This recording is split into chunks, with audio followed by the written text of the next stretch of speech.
Assalamualaikum warahmatullahi wabarakatuh. Alhamdulillah kita ketemu lagi di video kali ini.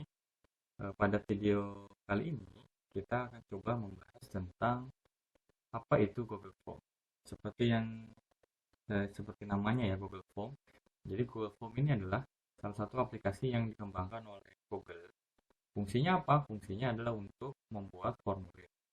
Nah, namun dalam perkembangannya Google Form ini banyak perkembangannya. Selain untuk membuat formulir biasa, Google Form juga bisa digunakan untuk membuat kuis. Nah, namun pada kesempatan ini, pada video kali ini, yang akan kita bahas di sini adalah bagian-bagian dari Google Form. Jadi nanti di video selanjutnya kita akan lanjutkan bagaimana cara membuat formulir di Google Form. Namun pada kesempatan kali ini kita akan membahas bagaimana cara atau bagaimana menggunakan aplikasi dari Google Form itu sendiri. Jadi bagian-bagiannya yang kita bahas. Baik, sebelum kita memulai uh, Google Form, ada beberapa cara uh, masuk ke aplikasi Google Form. Namun cara yang paling saya rekomendasikan adalah dengan cara kita masuk dulu ke Google Drive. Jadi seperti di halaman layar ini, yang pertama harus kita lakukan adalah kita masuk dulu ke drive kita. Kenapa sih kita harus masuk ke drive kita dulu? Tujuannya adalah agar nanti file atau berkas Google Form kita tahu tempat lokasi penyimpanannya dan kita bisa menentukan di mana menyimpannya. Nah, misalkan ini adalah tampilan Google Form saya. Selanjutnya, yang akan saya lakukan agar nanti formulirnya tidak terpecah atau tersimpan hamburan ya, manajemennya, kita klik di sini baru, kemudian kita buat folder dulu. Nah, tentunya nanti kita formnya akan masukkan ke dalam folder ini. Oke, kita sebut saja ini, kita kasih nama latihan Google Form. Nah, oke, proses. Oke, kita sudah punya folder baru namanya latihan Google Form. Saya akan menyimpan formulirnya nanti di sini. Kita klik dua kali di sini.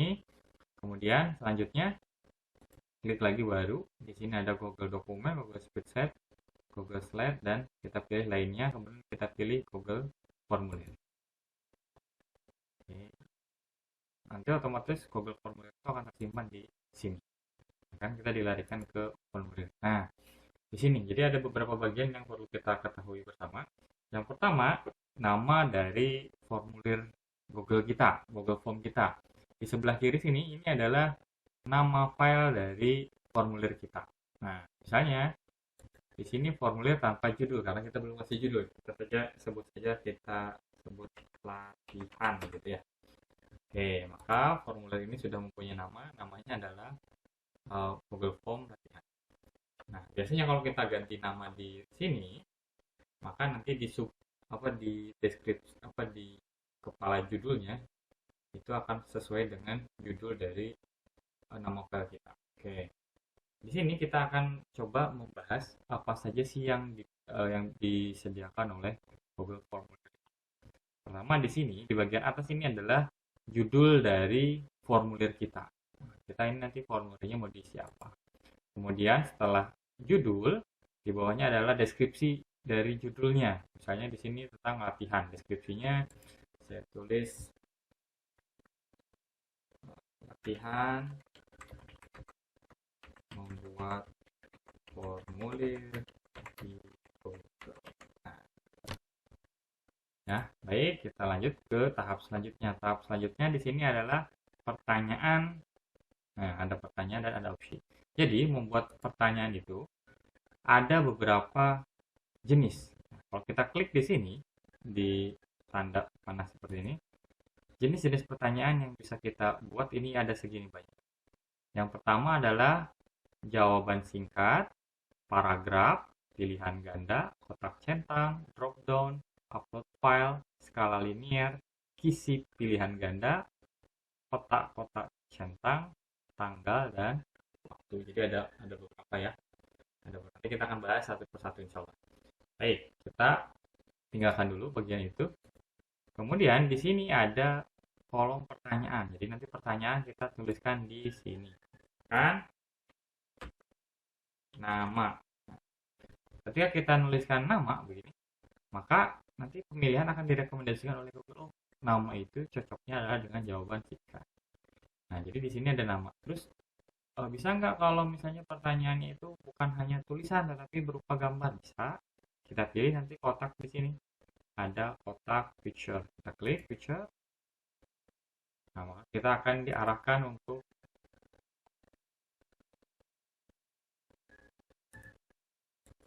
mengambil dari kamera melalui URL, Google Drive, ke penelusuran gambar.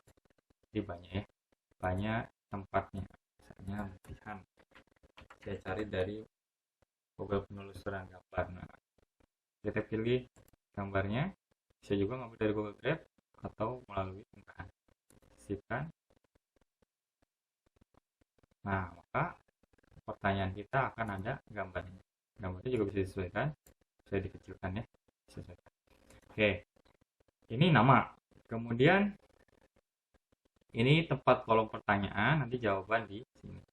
Baik, di sini ada pilihannya kita mulai dari jawaban singkat. Maka nanti jawaban yang diberikan oleh responden itu nanti berupa jawaban singkat saja, tidak lebih dari berapa ratus karakter gitu saya lupa. Nah, kemudian itu ya bagiannya. Selanjutnya di sini ada wajib diisi. Nah, ini apa fungsinya? Wajib diisi ini fungsinya adalah kalau kita ini kita nyalakan, maka pertanyaan ini wajib diisi.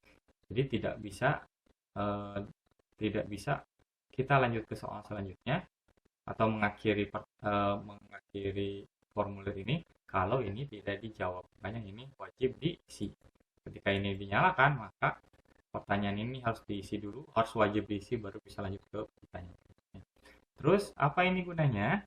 Ini adalah yang sebelah sini. Ini adalah gunanya untuk menduplikat. Jadi kalau misalnya soalnya ini kita duplikat, soal yang sama, plug sama persis, maka kita tinggal klik duplikat. Maka soal kedua juga akan mengcopy dari soal yang kita klik. Ya. Kemudian yang bagian ini, kalau di sini adalah menduplikat, ini temannya atau lawannya, ini untuk menghapus pertanyaan. Jadi kalau soal ini saya ternyata sama atau ini tidak jadi ditanyakan, kita klik hapus, maka akan terhapus. Ya. Kemudian yang titik 3 ini, kalau kita klik, di sini nanti ada optionnya. Apa yang perlu ditampilkan tambahannya? Apakah deskripsi? Di pertanyaan ini apakah memerlukan deskripsi atau tidak? Kalau memerlukan, berarti kita klik deskripsi. Kemudian di sini validasi respon. Jadi ada dua. Kita pilih ya. Baik, itu kalau model jawaban singkat. Kita lanjut ke paragraf. Nah, model paragraf ini tidak jauh beda dengan jawaban singkat, cuman kalau paragraf ini berarti nanti penulisan hurufnya, jumlah hurufnya lebih banyak daripada jawaban singkat. Ini biasanya digunakan kalau kita mau mendeskripsikan sesuatu, pertanyaannya dan lain-lain. Gitu. Kemudian kita lanjut ke pilihan ganda. Nah, seperti namanya pasti udah tahu semua. Pilihan ganda ini fungsinya adalah nanti optionnya ini dikasih pilihan ganda. Pilihan gandanya bisa terbatas ya. Nih, misalkan saya tulis apa hobimu, misalnya pertanyaan seperti itu, maka di sini bisa tulis hobinya membaca, bisa kita klik enter. Nah, lagi memasak misalnya, enter lagi, kemudian tidur dan lain-lain, dan terus sampai ke bawah. Nanti tampilannya kalau kita lihat di tampilan pertanyaannya nanti akan ke sini. Nah, seperti itu ya. Jadi ada, kalau dalam bentuk pilihan ganda akan ada kotak centang. Mana yang dipilih, dan dia hanya bisa memilih satu saja kalau dia bentuknya pilihan ganda. Oke, di sini. Selanjutnya dari pilihan ganda kita masuk ke kotak centang. Apa sih bedanya antara pilihan ganda dengan kotak centang? Jadi kalau di pilihan ganda itu hanya bisa memilih satu, sedangkan kalau di kotak centang kita bisa memilih lebih dari satu. Kita lihat ya tampilannya seperti ini. Nah, seperti ini tampilannya. Kita kalau bedanya dengan pilihan ganda, kalau kotak centang itu bisa mencentang keseluruhan atau hanya salah satu saja. Nah, itu kalau dia kotak centang. Saya lanjut, kita lanjutkan. Itu kalau kotak centang. Selanjutnya adalah drop down. Apa bedanya drop down dengan pilihan ganda dan kotak centang? Jadi drop down ini seperti pilihan ganda, ya seperti pilihan ganda, cuman dia nanti tampilannya seperti ini. Tampilannya dia lebih bagus. Saya suka pakai drop down ini karena menghemat size tempat ya. Misalnya apa hobimu? Kita klik. Nah, kita tinggal pilih. Ketika kita pilih baru yang kita pilih yang akan muncul. Enak kan? Saya lebih suka dengan drop down kalau pertanyaan-pertanyaan yang banyak option. Tidak menghabiskan space di layar. Nah, selanjutnya kita sudah drop down sudah, kemudian upload file. Nah, upload file. Jadi di sini ada peringatan izin respon menggunakan file ke Drive. Jadi file akan diupload ke Google Drive pemilik formulir. Kemudian responden akan diminta untuk login ke Google saat pertanyaan upload file ditambahkan ke formulir. Pastikan hanya membagikan formulir ini dengan orang yang Anda percaya. Apa gunanya upload file ini? Kenapa ada seperti ini? Jadi nanti ketika responden mengupload file yang kita minta, maka file-file itu akan tersimpan ke drive kita. Makanya ada peringatannya. Itu kasih tahu. Oke, berarti kita lanjutkan. Oke, kita lanjutkan seperti ini. Kembali ya, misalnya upload file ijazah seperti ini. File ijazah fotonya saja. Oke, di sini akan ada beberapa pilihan untuk upload file ijazah. Di sini ada izinkan hanya jenis file tertentu. Ini digunakan kalau misalnya kan di sini file ijazah. Kalau kita nyalakan, kita bisa memilih file yang bisa dikirimkan oleh responden kepada kita itu apa. Oh, misalnya berupa PDF, maka kita centang PDF. Oh, kalau dia hanya berupa video, berarti kita centang video. Kalau lebih dari satu, misalnya boleh PDF, boleh juga gambar. Berarti kita centang PDF gambar. Ya. Kemudian di sini jumlah maksimal filenya. Apakah permintaan upload file ini hanya satu file saja atau lebih dari satu file? Kalau lebih dari satu file, maka ini jangan dipilih satu, tetapi dipilih 5 sampai 10. Nah, tergantung ke format. Kemudian ukuran file maksimum. Nah, dia tidak terlalu kedodoran. Nanti Google Drive kita kepenuhan dengan responden, kita bisa milih. Paling terkecil itu adalah maksimalnya ada 1 MB, ada 10, ada 100, 1 GB, dan 10 GB. Tapi kalau misalnya dokumen seperti ini ya, 1 MB saja sudah cukup. Oke. Nanti tampilannya seperti apa kita lihat. Nanti tampilannya seperti ini. Upload file ijazah. Ketika diklik akan muncul sama upload dari komputernya, drive saya, atau sebelumnya begitu ya. Oke, lanjut ke selanjutnya. Upload file sekarang ada skala linier. Nah, ini biasanya formulir ini cocok untuk membuat untuk angket ya. Nah, apa itu skala linier? Jadi skala linier ini di sini ada pilihannya. Skalanya dari angka 1 atau 0. Ini skala terendahnya sampai ke ini maksimal adalah 10. Apa tujuannya? Jadi nanti di sini ada label 1 dan 5. Misalkan bagaimana kondisi Anda hari ini? Bagaimana kondisi Anda saat ini? Gitu. Tapi kan dan kondisi misalnya yang mau ditanyakan adalah sangat sedih, biasa saja, senang, sangat senang. Kan ada 5 tuh. Itu yang terendahnya apa? Nah, kita kasih sangat sedih. Terus yang tertingginya apa? Sangat senang. Jadi tampilannya akan seperti ini. Nah, bagaimana kondisi Anda saat ini? Nah, kalau semakin ke sini kan semakin sedih. Nah, jadi kita nanti dia berupa klikkan sangat senang, berarti nanti di poin ini. Nah, itu tampilannya. Kita lanjut ya. Kita lanjut, skala linear sudah. Kemudian ada kisi pilihan ganda. Di sini ada 2. Di sini kisi pilihan ganda dan ada kotak-kotak centang. Kita pilih itu kisi pilihan ganda. Nah, di kisi pilihan ganda ini berarti nanti ada kisi-kisi yang berhubungan baris dan kolom. Baris dan kolom misalnya pertanyaan yang cocok.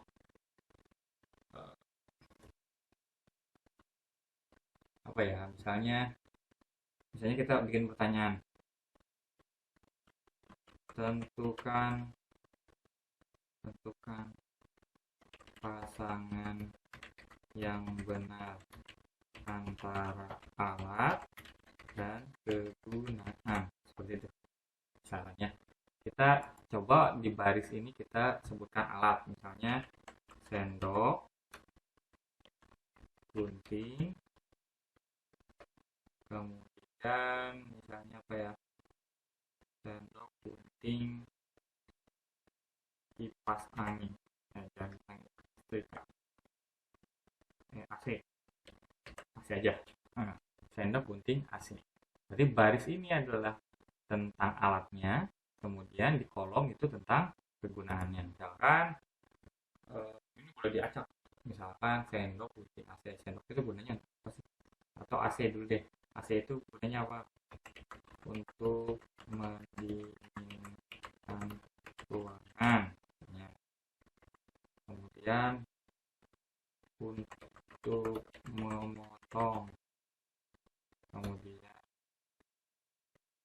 untuk makan. Nah, gitu ya. Oke. Nanti tampilannya seperti ini. Tentukanlah pasangan yang benar antara alat dan kegunaan. Sendok, gunting, AC. Untuk jadi dia gunanya untuk menentukan kira-kira yang mana misalnya. Oh, sendok itu gunanya untuk mendinginkan ruang. Di sini membutuhkan satu tanggapan per baris. Yang mana? Apakah sendok itu untuk mendinginkan ruang? Tidak, sendok itu untuk memotong. Sendok itu untuk makan, kita pilih di sini. Kemudian ini tentukan pasangan yang benar antara alat dan gunakan. Ini guntingnya, gunting untuk memotong dan AC untuk mendinginkan. Nah, jadi dalam satu pertanyaan ini ada 3 jawaban. Itu ya. Itu gunanya, itu pilihan kalau isi pilihan kan. Selanjutnya kotak-kotak centang. Apa bedanya kalau tadi pilihan ganda? Kalau kotak-kotak centang kita samakan saja misalnya. Kemudian kita lihat tampilannya. Nah, dia akan berupa centang. Artinya centangannya itu bisa lebih dari, kalau kotak centang bisa dipilih lebih dari 1. Nah, ini ya. Oke. Keluar, kita lihat di sini. Nah, di sini ada perlu satu tanggapan di setiap barisnya. Kalau kita matikan, kalau ini dimatikan, maka kita tidak perlu harus menjawab semuanya, cukup satu aja. Tadi kan ada merah ya, kalau ini enggak. Kalau cuma satu aja pilih, enggak apa-apa. Nah, nanti tinggal diekspor aja lagi. Baik, selanjutnya habis kotak-kotak centang selesai, ada juga menu tanggal. Di menu tanggal seperti namanya ya, berarti yang harus kita isi adalah berupa tanggal. Nah, kalau kita tampilannya berarti tanggal lahir. Tanggal lahir. Itu ya pertanyaannya. Kita lihat tampilannya. Modelnya seperti ini. Tanggal lahir nanti formatnya adalah hari, bulan, tahun. Tergantung formatnya. Kita tinggal pilih saja. Oh, misalnya saya lahir di tahun berapa.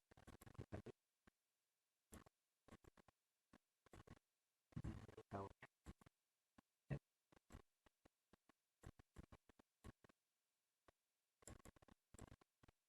Nah, itu kita pilih tahun berapa kita lahir.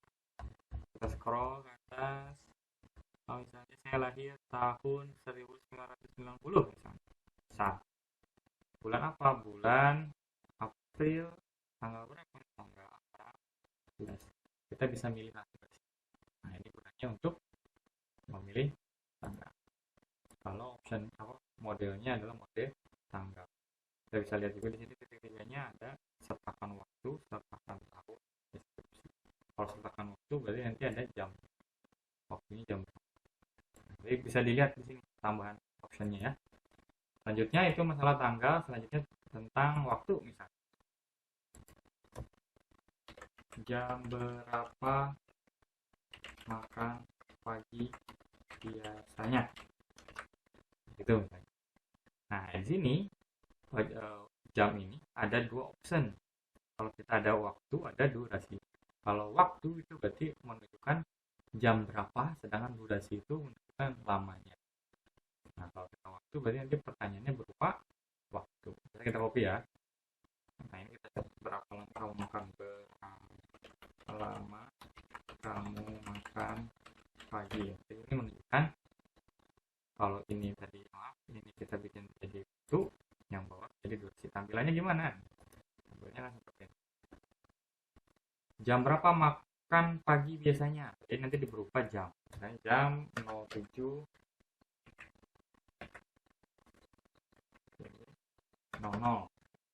Berapa lama kamu makan biasanya? Maksudnya ini ada jam, menit, detik. Ya, jamnya banyak 00.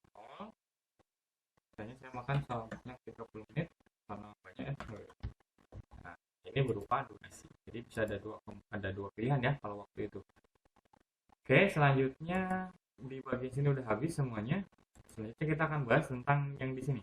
Ada tanda tambah, ada import, tambahkan judul dan deskripsi, kemudian ada tambahkan gambar, terus tambahkan video dan tambahkan bagian. Oke, kita akan bahas satu-satu. Di sini tanda plus ini adalah untuk menambah pertanyaan. Misalnya kita di sini kita klik tambah, maka akan ditambahkan setelah soal yang kita tadi perhatikan di bawah. Itu kalau untuk jadi menambah soal itu ada dua, bisa menggunakan tambah sini, bisa juga menggunakan duplikat. Kalau duplikat itu nanti soalnya akan di copy, jangan kalau pakai tambah yang sebelah sini nanti bentuk formatnya ngeblank lagi, kita kosong lagi apa aja yang mau dibikin itu ya. Kemudian di sini ada import pertanyaan. Jadi sebenarnya di Google Form ini kita bisa juga mengimport pertanyaan dari mana? Nah, dari formulir-formulir yang sudah sebelumnya kita gunakan. Misalnya saya pakai yang formulir latihan. Nah, di sini ada beberapa pertanyaan di formulir latihan ini. Ada jam berapa dan berapa lama. Ketika kita pilih ini, baru import, maka dia akan langsung masuk ke pertanyaan. Enak ya, luar biasa. Sangat mudah sekali Google ini digunakan. Selanjutnya ada di sini tambah judul dan deskripsi. Nah, kalau kita klik, nanti akan ada judul baru di sini.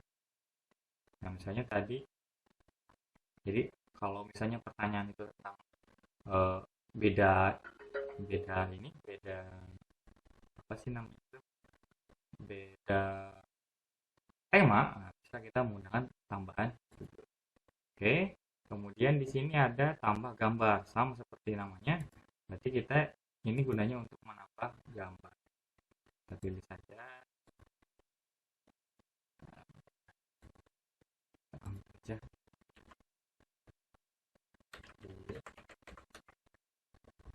kita ambil ya ini tadi. Kemudian kita sisipkan. Gimana dia muncul? Nah, dia muncul di pertanyaan. Atau nanti kita lihat. Jadi ada judul gambar. Jadi kalau misalnya kita ngambilnya di sini, nanti dia akan jadi judul gambar. Ini kita lihat. Nah, jadi ada gambarnya. Jadi setelah latihan membuat formulir di Google Form, ada gambarnya di sini. Kemudian di bawah ada pertanyaan. Itu kira. Ya, itu untuk menambah gambar. Kalau video sama, menambah video juga. Misalkan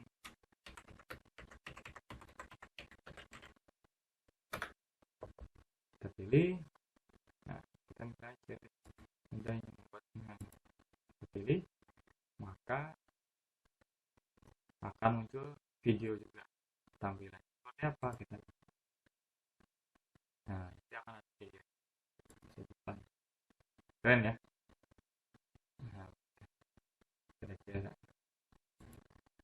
oke, itu untuk masukkan video. Selanjutnya adalah untuk tambahkan bagian. Jadi kalau misalnya menggunakan tambahan bagian, misalnya gini ya, latihan. Setelah ini saya mau tambahkan bagian. Nah, maka akan ada dua bagian. Bagian pertamanya adalah ini, membuka. Bagian keduanya adalah ini. Tujuannya bagian ini apa? Kalau kita lihat di reviewnya, nanti jadi akan ada dua halaman. Jadi halaman pertama ada yang bagian pertama. Kalau kita klik berikutnya baru menuju ke halaman kedua. Begitu seterusnya. Itu gunanya untuk tombol tambah bagian, ya udah kita klik 3, ada pindahkan bagian, hapus bagian, gabung dengan bagian. Kalau kita gabung maka dia akan gabung lagi kembali. Oke, di sini udah beres ya. Kita udah membahas yang di sini, kemudian sudah membahas juga poin-poin di sini. Selanjutnya di sini ada bagian yang gambarnya kayak palet, ini adalah untuk mengubah atau tema. Oh, warnanya pertanyaan kita mau warna apa? Bisa dipilih di sini. Oh, misalnya warna orange. Kita klik orange maka akan berubah menjadi orange. Warna latar belakangnya apa? Bisa diatur. Terus ada headernya. Headernya saya mau pakai gambar biar bagus. Boleh kita pilih. Ada di sini sudah disediakan oleh Google. Bisa juga kita menggunakan unggah sendiri. Misalnya kita pilih ini olahraga ya, yang cocok ini. Ini kita sisipkan. Oke, nanti maka di bagian atas banget itu akan ada headernya berupa seperti ini. Keren ya? Oke, selanjutnya gambar sudah pilihan warna, gaya font. Gaya font ini untuk mengganti tulisan dan diinikan saja, disesuaikan saja. Itu selanjutnya sudah habis di bagian palet, silakan saja. Kemudian ini tadi fungsinya adalah untuk meninjau formulir kita apakah sudah sesuai dengan apa yang kita inginkan. Kemudian di sini ada setelan. Oke, kita klik setelan ini. Nah, setelan ini ada 3, ada umum, presentasi, dan kuis. Di bagian umumnya apakah di sini yang pertama adalah kumpulkan alamat email. Perlu nggak mengumpulkan email responden? Kalau perlu berarti kita cetak, kumpulkan. Artinya ketika ini dicentang, responden ketika mau mengisi formulir kita maka dia harus login dulu ke Google-nya, ke alamat Google-nya dia. Itu. Kemudian perlu masuk, batasi untuk penggunaan sama dan organisasi terpercaya. Jadi ini ada batasan. Kemudian edit setelah mengirim, apakah diperbolehkan ketika dia sudah mengirim mau mengedit? Kalau diperbolehkan berarti ini kita centang. Atau lihatlah diagram ringkasan, kalau misalnya dia diperbolehkan melihat, boleh dicentang. Ya, biasanya nggak usah sih. Itu ya. Kalau ini ada di sini batasi untuk pengguna di SMA Endo Manajemen Pasar terpercaya. Ini adalah option tambahan karena saya membuat contoh ini menggunakan email saya yang berhubung dengan Google for Education. Makanya ada ini. Biasanya nggak ada. Nah, jadi kalau misalnya biasanya hanya ini saja, batasi ke satu tangkapan. Kalau batasi ke satu tangkapan itu artinya setiap satu orang hanya bisa mengisi satu kali survei atau responnya. Begitu kalau ini dicentak. Oke, lanjut ya, kita masuk ke presentasi. Di presentasi ada 3, ada tampilan status progres, acak urutan pertanyaan, tampilkan link untuk menyarankan tanggapan. Jadi kalau sudah selesai, tanggapan lain, kalau enggak, kita hilangkan saja. Terus tampilkan status progres, boleh.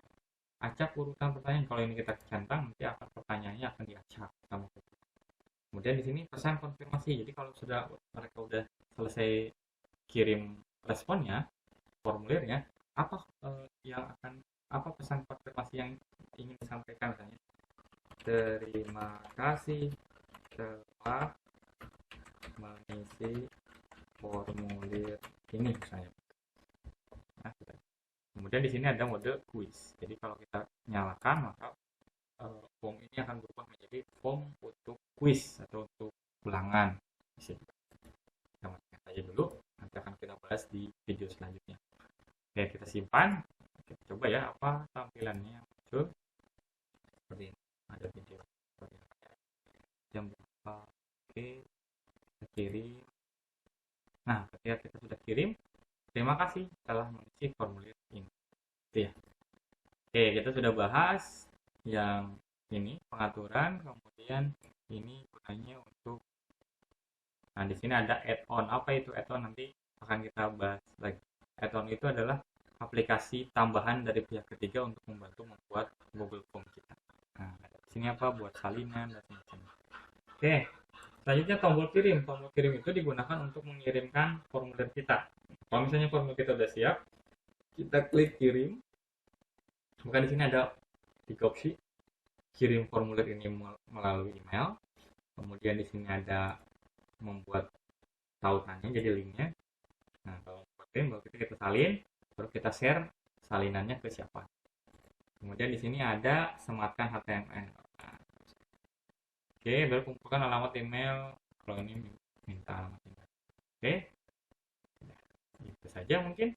Di video kali ini, ada satu lagi yang belum kita bahas adalah respon. Jadi ketika sudah formulir kita dikirimkan ke orang dan ada responden, nanti akan terkumpul di sini semua. Ringkasan, pertanyaan, dan individu. Ya, ini akan ringkasan dari pertanyaan orang. Terus kalau saya mau ngedownload laporan ini, ya udah kita klik ini nih, yang warnanya hijau ini, garis-garisnya. Ketika kita klik ini, maka file ini akan dibuat spreadsheet-nya. Tujuannya untuk mengolah hasilnya. Nah, dia akan ada. Nah, begini. Timestamp-nya jam barusan jam 9. Tanggal 9 bukan 5 jam. Tapi tadi saya tidak mengisi ketika di formulirnya tadi, hanya langsung kirim, jadinya di sini tidak ada tersimpan jawaban. Jadi di sini tempat akan kumpul semuanya. Oke, kemudian lanjut ke menerima tanggapan. Jadi kalau masih menerima, ya udah, kita klik ini. Nah, kalau kita klik ini, nanti akan tidak menerima tanggapan. Jadi nanti ketika orang masuk ke sini, ke alamat kita, maka di sini akan tulisannya formulir latihan sudah tidak dapat menerima tanggapan lagi. Coba hubungi pemilik formulir. Itu bahasa dasarnya. Tapi kalau misalnya kita mau ganti, misalnya mohon maaf